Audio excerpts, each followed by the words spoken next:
Hello everyone, welcome back to the channel. তো আমরা এখন রিসেন্টলি এসে একটা আপডেট নিউজ পেয়েছি তাণ্ডব সিনেমায় মারা যাওয়া স্টান্টম্যান মনির সম্পর্কে। অনেকে কিন্তু ওই সময় আওয়াজ তুলেছিলেন যে স্টান্টম্যান মনিরের পরিবারকে মেগাস্টার শাকিব খান কোনোভাবেই কোনো ধরনের সাহায্য সহযোগিতা করেননি, যেটা নিয়ে নায়িকা রত্না অনেক বড় স্ট্যাটাস দিয়েছিলেন, মিডিয়ার সাথে কথা বলেছিলেন। তো এই বিষয়গুলো আমরা শুনেছিলাম সে সময়ে, বাট এখন এসে জানা যাচ্ছে যে মনিরের ফ্যামিলিকে মেগাস্টার শাকিব খানের পক্ষ থেকে একটা বড় ধরনের আর্থিক সহযোগিতা করা হয়েছে, যে অ্যামাউন্টটা প্রায় 4 লক্ষ টাকা।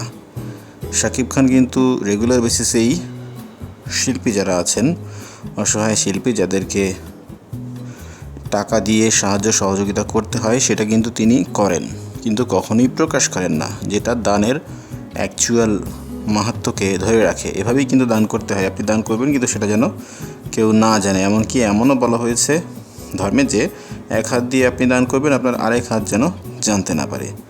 তো সেটা তিনি করার চেষ্টা করেন, সাহায্য সহযোগিতা করেন প্রয়োজন অনুযায়ী, তার সামর্থ্য অনুযায়ী রেগুলার বেসিসেই করেন। কিন্তু তার বিপক্ষে কথা বলার সুযোগ পেলে বাংলাদেশের ফিল্ম ইন্ডাস্ট্রির লোকজন যেন কোনোভাবেই সেই সুযোগটা হাতছাড়া করতে রাজি হয় না, যেটা নায়িকা রত্নার ক্ষেত্রেও আমরা দেখেছি।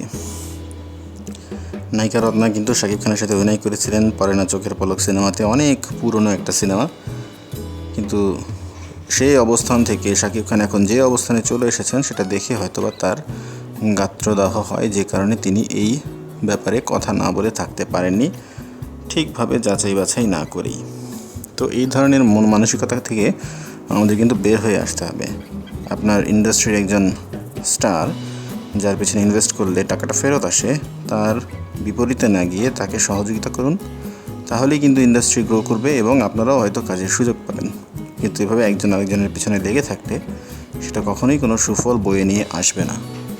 আমি আশা করব রত্নাসহ অন্য যারা আছেন আর্টিস্ট, পুরনো হোক নতুন হোক, তারা তাদের লিমিটটা বুঝবেন, কোথায় কিভাবে কী ধরনের কথা বলতে হবে সেটা অনুধাবন করবেন এবং সেই অনুযায়ী রিয়্যাক্ট করবেন। শুধুমাত্র শাকিব খানের দিকে না, আপনি নিজেও একজন শিল্পী, সো আপনি নিজের পাশ থেকে কিভাবে কন্ট্রিবিউট করতে পারেন সেই বিষয়ে চিন্তা করবেন। তাহলেই কিন্তু এই রকম দুস্থ অসহায় লোকজনকে, শিল্পীকে আমরা সহযোগিতার হাত দিয়ে তুলে নিয়ে আসতে পারবো, তাদের ফ্যামিলিকেও প্রয়োজনীয় সাপোর্ট দিতে পারবো। এভাবেই কিন্তু টিম ওয়ার্কের মাধ্যমে এই বিষয়গুলোতে সফলতা অর্জন করা সম্ভব।